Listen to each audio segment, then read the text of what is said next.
Doctor Rajan, कितना पैसा लगेगा गरीबों की मदद करने के लिए? तकरीबन 65,000 करोड़। 65,000 और 65,000 करोड़ इतना ज्यादा नहीं है। हमारा जीडीपी 200 लाख करोड़ है। और उसमें 65,000 करोड़ इतना ज्यादा नहीं है।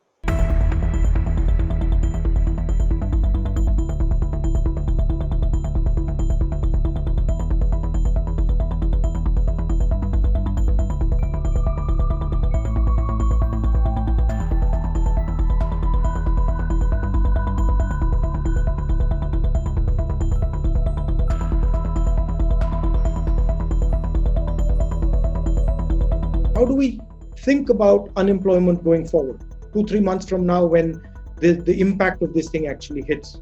Well, the numbers are really worrying, right?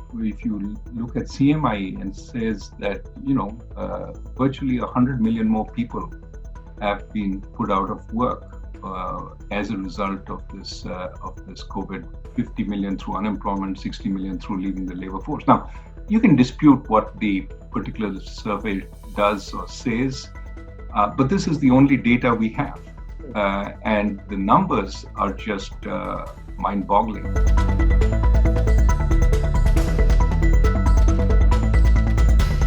Doctor Rajan, कितना पैसा लगेगा गरीबों की मदद करने के लिए?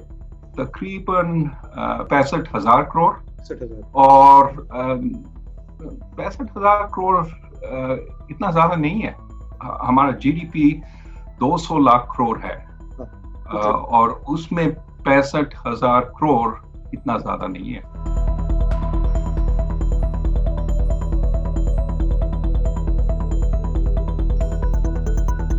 Take the United States right now.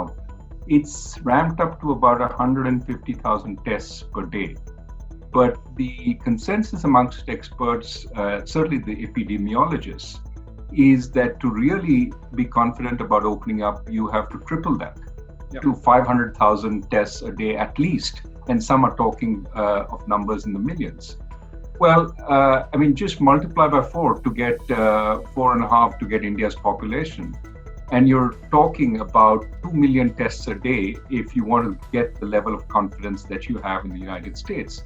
And clearly, we are nowhere near that. I think we're somewhere around 25,000-30,000 tests a day.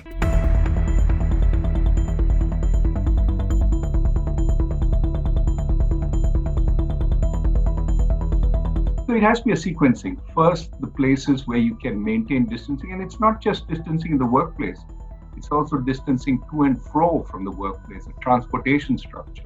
Do people have private means of transport, their cycles or their scooters, or even cars? Or do they depend on public transport? And if it's public transport, how do you maintain distance in public transport? So there's a lot of work that needs to be done, both on creating the structures, as well as ensuring at the workplace it is relatively safe, as well as ensuring if there are accidents, there are fresh cases, how do you isolate quickly without having to go to a second lockdown or a third lockdown? Those will be devastating if we have to go there.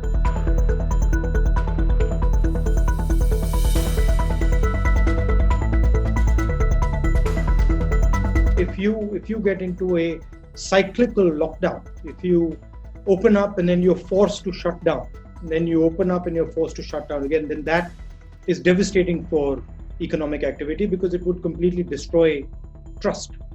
Would you agree with that? I think that's right, because that would suggest, take even a second lockdown. It means that you haven't been completely successful in doing in reopening, and that raises questions of if you reopen again, will you go into a third lockdown? So it does diminish credibility.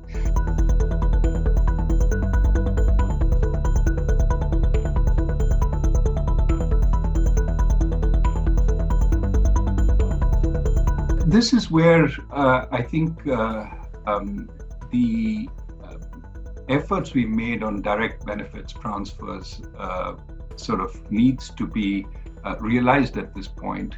all the ways we transfer to relatively poor people, we need to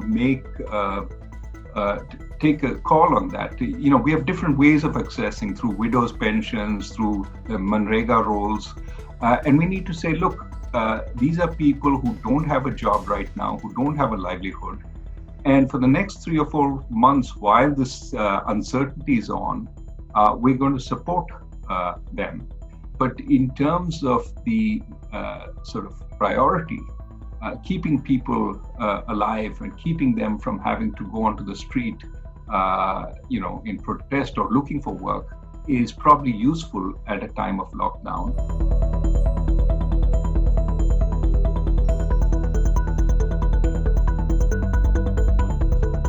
I do believe that decentralization is important both for bringing more local information to work, something we talked about earlier, but also about giving empowerment to the people. What you see across the world is a great sense of disempowerment. Decisions are being made elsewhere, not by me. Yeah. I have a vote, but that elects somebody in a far-off place. My local sort of panchayat or state government has less power. They don't feel they can, alter anything, and so they become prey to a different set of force. I would ask you the same question. I mean, do you see this whole, Panchayati Raj, which Rajiv Gandhi the father brought back? What effect has that had, and has that been beneficial?